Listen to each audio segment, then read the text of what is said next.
Grabe guys, hindi namin lubos akalain. First time namin maka-experience na ganito kalakas na bagyo dito sa lugar namin. Kaya panoorin nyo hanggang dulo kung ano yung mga pangyayari namin dito. Lot, ay kumpensa na, Lot!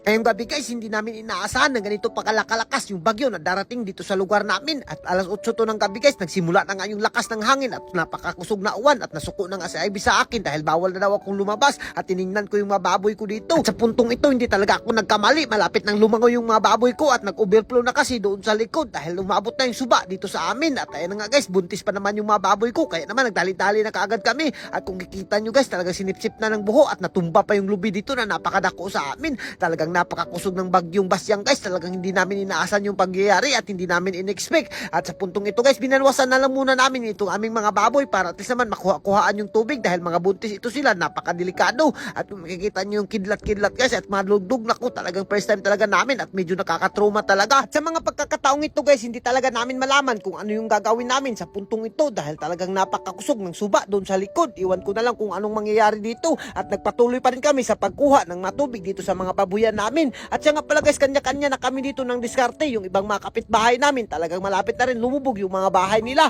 Pero buti na lang dito sa amin, medyo high ground. Kaya naman dito sa babuyan lang talaga umapaw yung tubig dahil yung septic tank ay napuno na hanggang pumasok na dito sa loob. At sa puntong ito, hindi namin inaasahan yung pangyayari. Ganito na pala yung sitwasyon sa labas ng bahay namin. Ay kumpensa! Ha? Amang ka? Ay kumpensa! Ay kumpensa!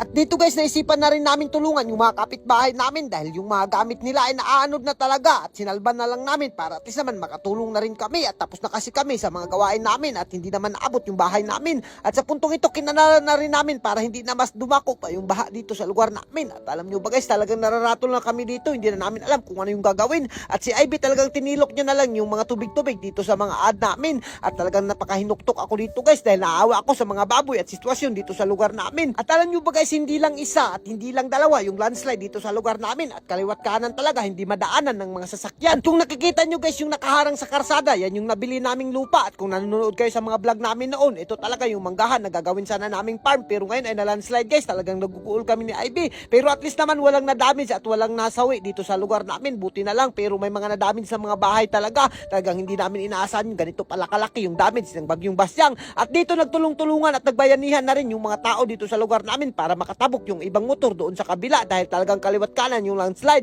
at yung masasakyan hindi talaga makadaan pero yung mga motor dinaskartihan na lang dito ng mga tao sa amin at nagbayanihan na lang at tulong-tulong. Mabuti na lang talaga guys yung landslide na to hindi dumiretso sa mga bahay dahil kung dumiretso ay naku napakadelikado at marami talagang masasawi. Kaya naman guys sa puntong ito at sa mga pagkakataong ito guys kailangan talaga ng tulong itong lugar namin. At siya nga pala guys, disclaimer lang po, lahat ng nakikita nyo at lahat ng binibidyo ko ay hindi para magpa-famous ako at ginamit ko lang to para at least naman makita nyo yung sitwasyon dito sa lugar namin. Na kung nakikita nyo naman guys, nangangailangan talaga ng tulong itong lugar namin. Kaya naman hanggang dito na lang muna kami at abangan nyo yung mga totally damage dito sa munisipyo namin at sa lugar namin. Thank you and God bless you all. Mabuhay kang lahat dyan mga idol hanggat gusto nyo.